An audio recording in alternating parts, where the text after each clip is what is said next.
Hey everybody, welcome back to my channel. Thank you for tuning in to another video.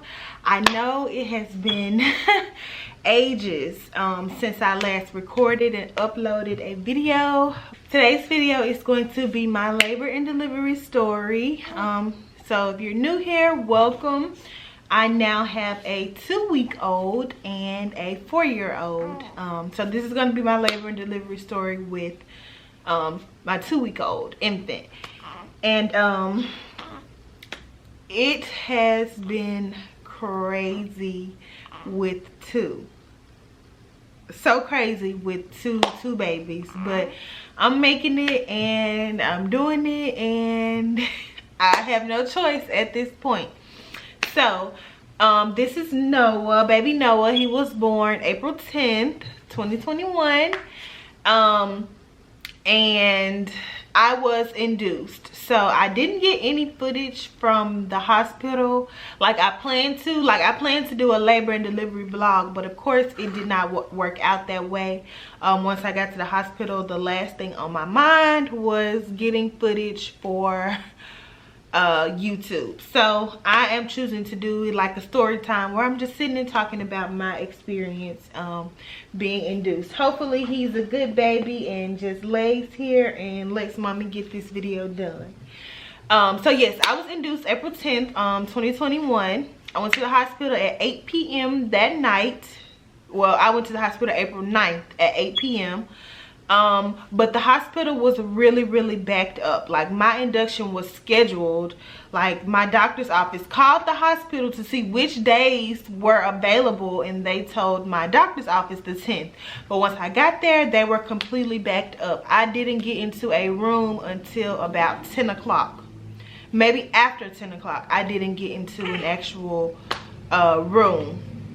And so I got there at like 7:30. Like, I dropped my 4-year-old off at my sister's house, and I went on to the hospital. I got there at like 7:30. I had to be there at 8, and I didn't get into a room until 10, maybe after 10. I really can't remember, but I was in the lobby waiting for at least 2 hours. So once I got back to my room, of course I put on the gown and everything, got into the bed. I had to get a COVID test, so it wasn't as bad as I thought it would be. It wasn't as bad. The test wasn't as bad. It was bad, but it wasn't as bad as I thought it would be. So I did have to get a COVID test. You know, they ask you a million questions about your health history, your family's health history, your pregnancy. Oh, bless you, sweet boy. Yes, they asked you a million questions, and so once all of that was done, Dad was able to come back with me. He had to stay in the lobby until they did all of this. And then I got my IV. I had to get poked 3 times because they just could not find a vein. And I think it was from my lack of water intake. Like, I could not drink water this pregnancy for some reason. I tried and I forced myself to, but I don't think it was as much. So they couldn't find a vein. So she poked me twice in one hand and then once in the other hand. And she had to go and get the, whatever the head nurse is called, charge nurse maybe, to come and do it. Like, she tried, my nurse tried, then she went and got another nurse, and she tried, and then they went and got the charge nurse, and she came and she was able to do it. So once I got the IV, they started me on Pitocin. And that is, I think it's like a medicine to help dilate you, because I wasn't dilated. Like, I was going to the doctor weekly and I wasn't dilated. Like, she was like 1 centimeter, then she was like maybe 2 centimeters. And then she was like, do you want to schedule your induction? So when I got to the hospital, I was still 2 centimeters. I went to the doctor Thursday, and then I headed to the hospital to be induced on Friday. So I started the Pitocin, and she was like, okay, let me know when you want the epidural. I was like, okay, I'm fine right now. Big mistake. That was a big mistake. So I got the Pitocin, and I started feeling the contractions. Like, I was like, okay. So I'm like still trying to hold out because I want to make sure that the epidural, like, I've heard horror stories of people whose epidural wore off or like didn't take or something like this. So I wanted to make sure that by the time it was time for me to push, like, I had the epidural, like, so I was trying to wait it out. And so I got the Pitocin, maybe like 11 o'clock, like the contractions started picking up. 12 o'clock, they started picking up. So sorry, I had to delete some footage off of my camera. My memory was full. Okay, and so I think I left off and I said my nurse, she came back in. She was like, okay, let me know when you want the epidural. You know, you can get it as soon as you want it. So like 1 o'clock came, 2 o'clock came. I'm talking about, y'all, I was in tears. I don't know why I did not request this epidural from, or let my nurse know that I was ready for the epidural. Like, the contractions were coming fast and they were coming hard. When I say hard, these contractions were different from my first birth. With Mason, my water broke on its own. You know, I was able to take a shower and, you know, take my time and get into the hospital. I still had to get the Pitocin when I got there with Mason, but I don't know, you guys, these contractions just, they hit different and they were awful. And so I finally couldn't take it anymore. I was crying, like, it was just the worst pain I have ever felt in my life. Like, I cannot imagine giving birth naturally. Big ups to all of the moms who give birth without any pain medication. I personally could not do it. So at about 2 o'clock, I got the epidural.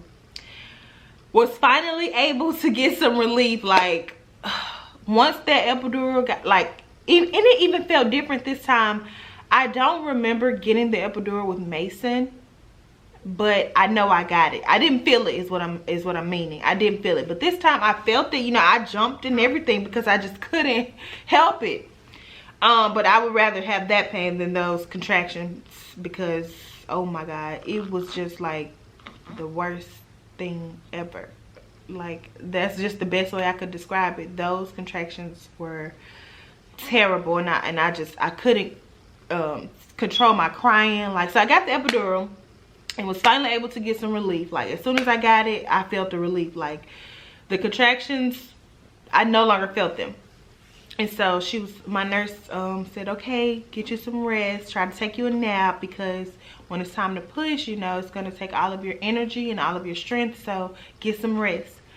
And so I tried to take a little nap, but I'm nervous, I'm anxious. Like, giving birth is like, you don't know what to expect, even though you've done it before. If this is your second baby or third baby or however, you don't know what to expect. And so it's like, I was nervous. Even when I first got to the hospital, I said, oh my goodness. And I was kind of glad that I was sitting in the lobby for 2 hours, because I was scared. You know, I was scared. And so I was trying to take a little nap. I think I did take a nap. And when I woke up, you know, she was like, hey, let me check you. I was 6 centimeters by that time. She had been checking periodically, but I wasn't making any progress. Or I wasn't progressing as fast as I thought I was. So when she checked me after I had my little nap, I was 6 centimeters. Then maybe like 30 minutes later, I was like 8 centimeters. And then maybe like 20 centimeters, maybe like 20 minutes later, I was 10 centimeters. Like, it went so fast after my nap. And so she was like, okay, you know, we're gonna call the doctor, you know, it's time to push. So my doctor came in. I love my doctor. If you are in the Memphis, Tennessee area and you are looking for an OB, comment down below or message me or something, because my doctor, she was amazing. Throughout the whole pregnancy, she was amazing. And throughout the labor and delivery, she was awesome. I mean, even though she didn't come in to the end when it was time to push, like, my nurse had been there the whole time, but my doctor had been there the whole pregnancy. So she is awesome. I love her. Okay, so when she came in, she checked me. I was 10 centimeters, and she was like, okay, are you ready? You know, we've been waiting for this. We've been preparing for this. Like, let's do it. You can do it. So she said, you know, the next contraction, I want you to push as hard as you can. You know, so I started pushing. Nothing. She was like, okay, every contraction, I want you to push. So by like the 5th contraction, his heart rate started to drop. And she was like, okay, you know, his heart rate is starting to drop with every contraction. So we're gonna push on every other contraction to give him time to just like recuperate and get it together. So the next contraction came, she's like, don't push, we'll just ride it out and we'll just let him get it, see if he can get it together. So when the next one came, she was like, okay, push. I pushed, his heart rate dropped. So when the next contraction came, like they were coming fast and back to back. I wasn't feeling them, of course, they were just telling me. And so she was like, don't push, you know, push, don't push, like that. So he was not, like after 15 pushes, he was not. So then she started talking to me about using the forceps on his head, basically to pull him out or down the birth canal and out. Now she talked to me about these forceps. She said, I really don't want to use them. He's going to have marks on the side of his head from the forceps. Like everything that could go wrong, she was just explaining it to me. And she was like, but we're going to keep trying to push. I just want you to know that that's on the table.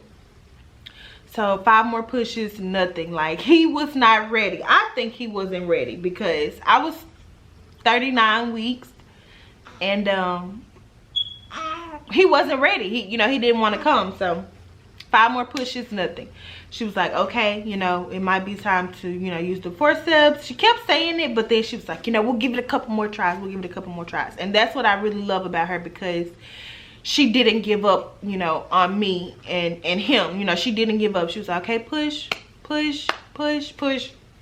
So finally she was like, okay, he's down. We see his head. We see his head.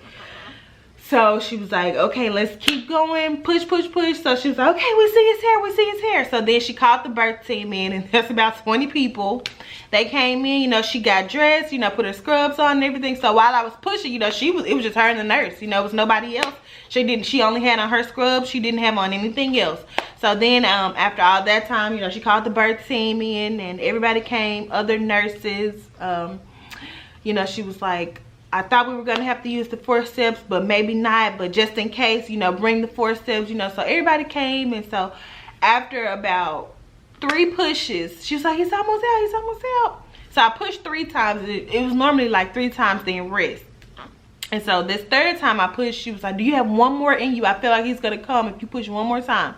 And so I pushed a 4th time without a break. When I say, oh my gosh, that literally took all of the energy that I had. I had the oxygen mask on, and at that 4th push, he came out. And I heard him crying, and it was just an amazing feeling. The first thing I said was, hi, baby, nice to meet you. I was just so overwhelmed, and I was just so tired. So she laid him on my chest, and he was just crying, crying, crying. I was like, it's okay, welcome to the world. And it was just such a sweet moment. Dad, he cut the umbilical cord. Now, I did get a 2nd-degree perineal tear.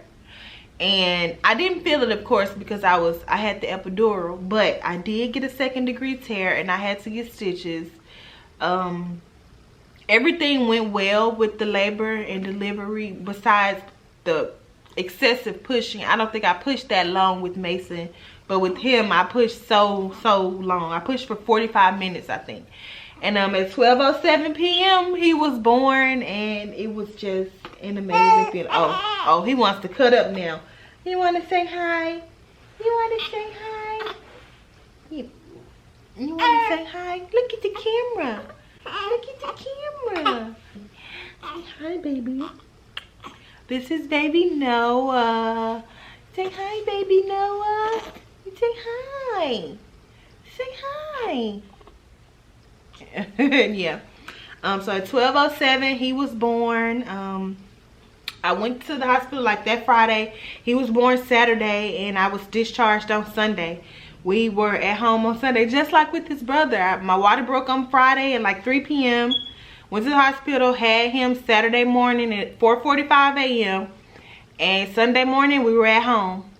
And so same with Noah. We were there for the weekend, which I was happy about, because I was really missing Mason, and I really wanted us to be home and be a family and everything. And so I was glad that it only took those 3 days. But this little guy was 7 pounds 15 ounces, so basically 8 pounds. He was 21 inches long, and he was born with a head full of hair. with a head full of hair. And it has been amazing, you know, having him here with me. He's 2 weeks old at this point. He's 2 weeks old, and I love him so much. We've just been doing so much bonding. His brother loves him so much. He hugs him and kisses him every day. He's at school right now. And it's been a challenge, you know. Big brother has been definitely crying a lot, missing being the only child. Like, I can tell he's understanding now that it's no longer just him. It's also his brother here, and he has to sleep in his big boy bed and all of those things. But overall, it has been a great experience. I kept Mason home with me for 2 weeks just because I didn't have anybody to pick him up and drop him off while I healed a little bit. Now his dad works. He could drop him off, but he can't pick him up. So I waited till I healed a little bit first, and he just went back to school yesterday. Monday was his first day back, and he just jumped right back in. I knew it wouldn't be a struggle for him to go back to school because he was ready. He was excited. You know, he really couldn't understand why we couldn't go outside, or why we couldn't go to the park, or why we had to just stay in the house. He really didn't understand. So I was ready for him to go back, and he was ready to go back. Excuse my nails. I haven't been to the nail shop or anything. So what else? He's probably just hungry. I'm breastfeeding, so this little guy, he's latching on really good. I'm pumping and nursing him. So when I go back to work, he's able to take a bottle. I'm taking 12 weeks off of work. I don't go back to work until June.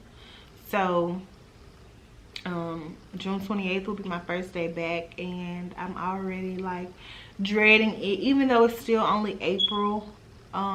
It's almost May, you know, and then it's gonna be June before we know it.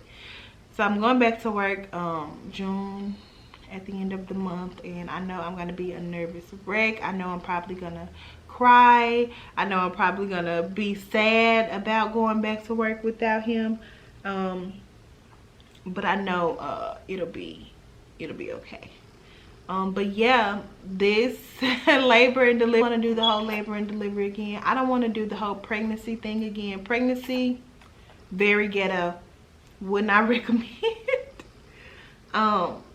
Because this pregnancy was hard. My pregnancy with Mason was pretty easy, but this pregnancy was hard. I was sick a lot.